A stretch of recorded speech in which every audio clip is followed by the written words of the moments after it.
Okay guys, this is a three-dimensional drawing that I did several years ago, actually, before I even knew what a Zentangle was. And it is a cross shape that I have done both sides of, just on black construction paper, and I have cut holes in it. It's kind of called a kaleidescope.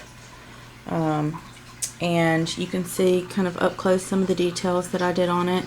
And you can actually fold this together and make different pictures with it, which I thought was kind of cool, because you can see different elements, you know, as you fold it and cut it out and that sort of thing. And each piece that you put over is a little bit different.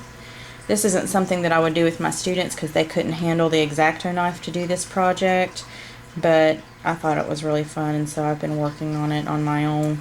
Something they could do is like take the scraps of paper that I have here, these little squares, and they could decorate those with gel pens and do their own Zentangles and Zendoodles and things like that on them, or drawings, or, you know, initials or what have you.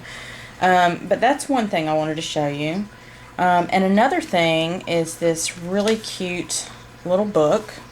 It's made by joining together origami folded squares of paper.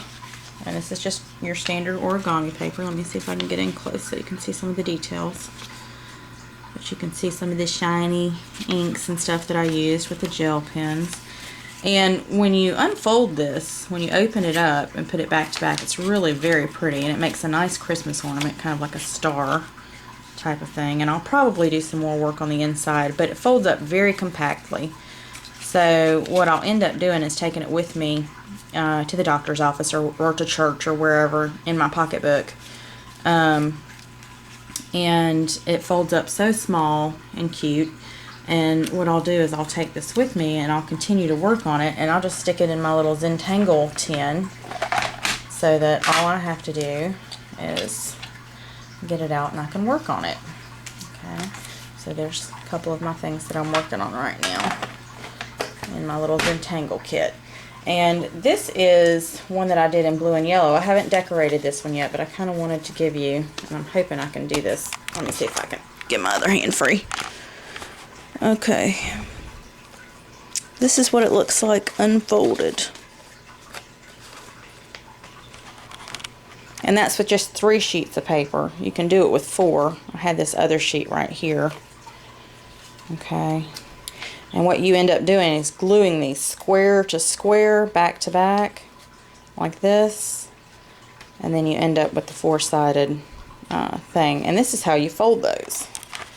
What you do is you take a single square, and I like to use 4 of them, 2 colors usually, and you fold it in half this way, open it back up, and you fold it in half this way, so you make a plus sign or an X if you were to turn it that way, and then you are going to fold it inside out, reverse fold it across the diagonal.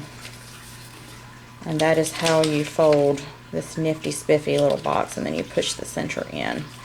That's a nice little box fold for origami, and I've taken and combined that and formed it together as a book, and then I can make my books into little works of art that I can do designs and stuff on the inside of. But you can see this one I've started working in and drawing on one of the little squares with color pencil and stuff like that, and I'll go back and play with it some more. But that's one that I did, started on years ago, and I'll probably use my nifty spiffy little circle thing to work on that some more. But I'll take these little scraps of paper, most people would just toss away, but I'll take those and I'll make something out of them. I like to use origami paper, or even note paper, if you can find it in the little cubes. That's a really cheap way to go, so I like to do that. Let me add my black pieces in there. That way I have plenty to do this afternoon. So, also, this tray that I have here, you can see protects my table or whatever surface I'm working on in case I go out of the lines or something with my Sharpie marker. And you can see here, it's just a standard restaurant tray.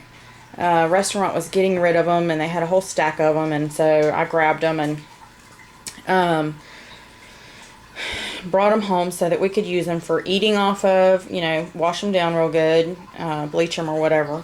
We use them for drawing on, for lap boards for drawing on. We also use them to eat in the living room on those rare occasions that we do that when we don't sit at the dining room table.